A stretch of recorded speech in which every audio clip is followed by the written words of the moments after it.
let's get it started. All right, Glenn. Appreciate the time, man. The last time we spoke in, I believe, October, you were Yeah, supposed to challenge for the title in Melbourne against Jack Della, and you were injured. So let's break that down and what exactly happened. yeah. It was about week before the fight. I was out training at a mate's gym just down in Brisbane. Doing a couple of no-gi rounds, and then I went for a calf slicer, and my mate rolled the other way, and I rolled another way, and I dislocated my knee. Done a bit of ligament damage in that, and yeah, just out of the fight. It was pretty devastating, but wasn't meant to be. Very grateful that Eternal's given me the opportunity to have the rematch with him. So I'm pretty happy with that. When you were injured, did you, most fighters are just like, oh, it doesn't matter. Even though I'm injured, I'm going to fight anyways. It's just too close to the fight. Did you have that mentality, or did you think like, oh, I can't take this chance because my knee is just too badly ripped apart?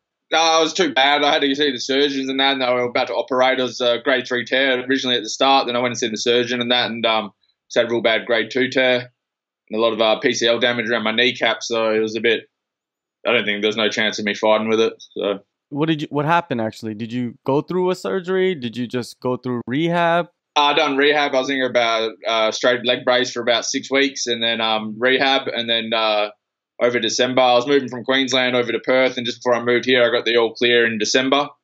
After I done all my rehab, that I could fight again, and they offered me the rematch. So, but I've had a pretty. When I started this fight camp, it flared back up, but I haven't had any troubles with it since.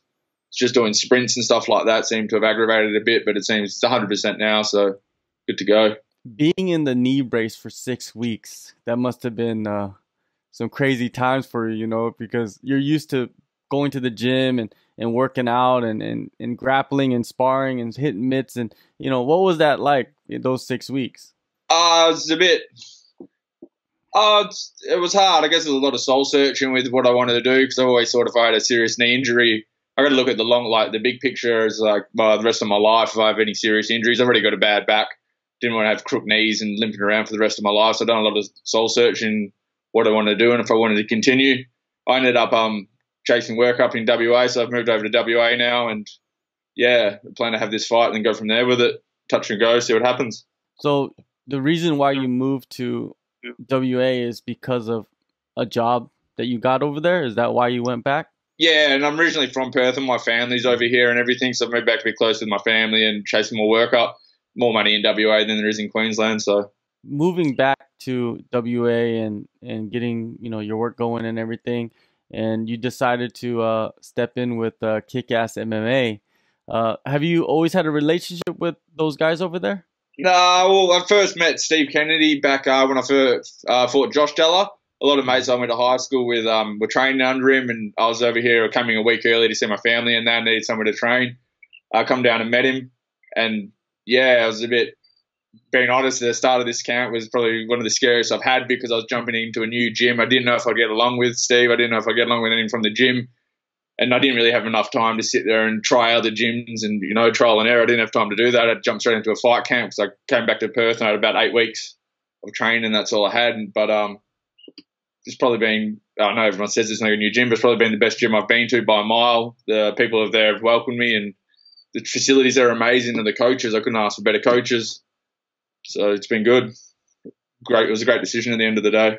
Also, on top of that, you're coming off an injury too. So it's like having new bodies and guys that you don't know, sparring with them and training with them. It could be somewhat dangerous, right?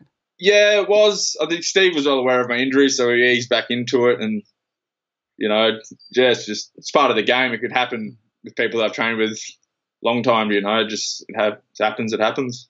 Stephen Kennedy, man, a well-known name around the scene. I've spoke to Steve many times in the past. How is getting along with him? Because he's a character, man. It's not like he's just a regular old guy. He summed it up pretty well. I was going to say he's a great character, but he's got great detail. He really loves what he does, and that's where I think I've hit it off with him really well. He's just really detailed into everything, and he's trained a lot with Jack as well, so that might work in my favour as well when it comes fight night. But yeah, I love working with him. Even with Cam, big Cam Merck, he's great to train with.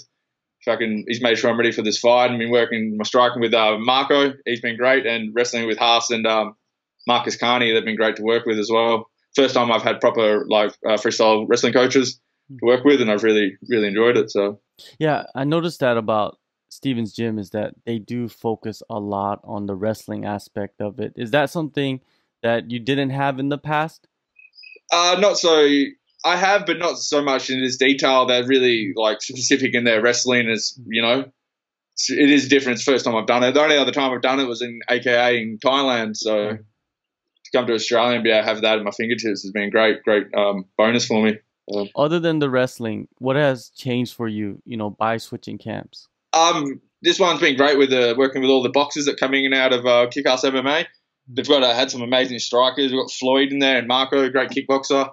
They've been great to work with, so I've been real comfortable with my striking and dealing with them now. So, don't feel like under pressure. I know how to move better now and how to deal with them. So hopefully it shows. All right, let's talk about the fight, man. Rebooked for February 29th. A little bit over a week left now. Jack Della, somebody that you fought before, having another camp for him and then switching camps, which means that you have more coaches to focus on Jack. Do you go into this fight with a different mentality? I think it's a big factor in this one, it being a 5-round fight now, is I have to fight. Jack's brought it up before about fight IQ, so I'm gonna fight a lot smarter than what I have previously, and I might have to change up what I do a bit, but I'm still going to go out there, pressure and be aggressive in a way, but be a bit smarter about it. I can't go out there and blow my load in 3 rounds and have nothing left for the 4th and 5th. But yeah, so we'll Definitely. see. When you look at this fight and have the coaches break down Jack and tactically, when you see Jack, what do you see as his strong suits? It's definitely his boxing.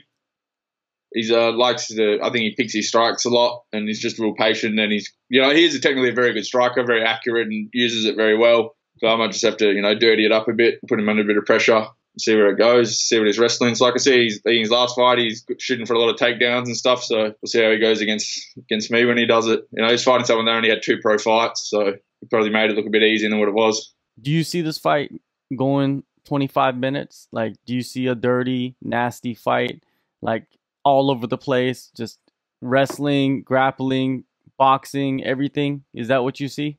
Yeah, you summed it up perfectly. I've been thinking about it a lot lately, and I think at the end of the day, it's just going to be a big old dirty fight. That's all it's going to be. I don't think it's going to be very pretty, but it's just going to be a scrap. Jack likes to scrap. I like to scrap. I think we're both pretty tough, so we're going to see. Yeah, definitely. I think we'll go the 5 rounds, and we'll see who's standing at the end. I don't think only one of us is going to be walking out at the end. So yeah, when you look at it like that, it could be one of those fight of the year type fights. If you guys make it dirty and it's just all over the place, because that's what fight of the years are. They're just all over the place, scrambles, knockdowns. People getting rocked, getting back up, and I think it's gonna be a great fight either way. Yeah, man. February 29th. It's coming. It's coming soon. Perth, Western Australia. Glenn, appreciate the time. Good luck on the fight, man, and I hope it is a dirty, nasty fight. Yeah, I hope I can deliver a good dirty fight for you. So cheers for having me.